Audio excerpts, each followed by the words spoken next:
Bharatiya Janata party यानी कि BJP के नरेंद्र मोदी ने एनडीए के सहयोगी दलों के साथ तीसरी बार प्रधानमंत्री पद की शपथ ली है।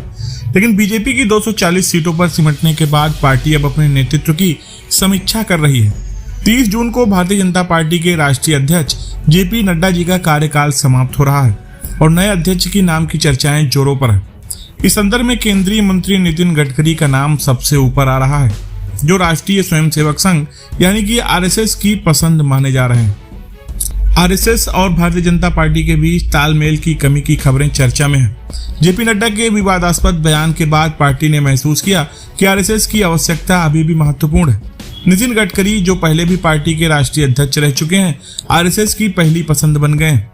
गडकरी के नाम की चर्चा ऐसे समय में हो रही है जब महाराष्ट्र में विधानसभा चुनाव सितंबर और अक्टूबर में होने वाले हैं। गडकरी का महाराष्ट्र की राजनीति में बड़ा नाम है और उन्होंने हमेशा से अपनी छवि को राज्य की राजनीति से अलग रखा है। महाराष्ट्र में भारतीय जनता पार्टी का प्रदर्शन हाल के चुनाव में कमजोर रहा है और आरएसएस मानता है कि गडकरी को अध्यक्ष बनाकर पार्टी को राज्य में मजबूती मिल सकती है।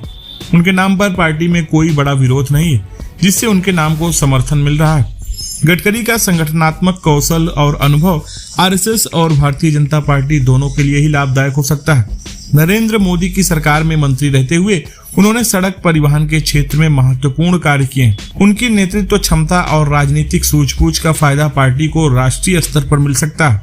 यदि गडकरी भारतीय जनता पार्टी के राष्ट्रीय अध्यक्ष बनते हैं तो यह पार्टी के लिए एक नया अध्याय साबित हो सकता है। नरेंद्र मोदी और अमित शाह के दौरे में पार्टी ने जो दिशा पकड़ी थी उसमें बदलाव आ सकता है। गडकरी के नेतृत्व में पार्टी में एक नई ऊर्जा और दिशा देखने को मिल सकती है। नितिन गडकरी का नाम न केवल आरएसएस की पसंद है, बल्कि भारतीय जनता पार्टी के भीतर भी एक स्वीकार्य विकल्प है। उनकी नियुक्ति से पार्टी को आगामी चुनाव में मजबूती मिल सकती है और राष्ट्रीय स्तर पर नई रणनीतियों के साथ आगे बढ़ने का मौका मिलेगा। समय ही बताएगा कि गडकरी पार्टी के नेतृत्व में क्या नया आयाम स्थापित करेंगे।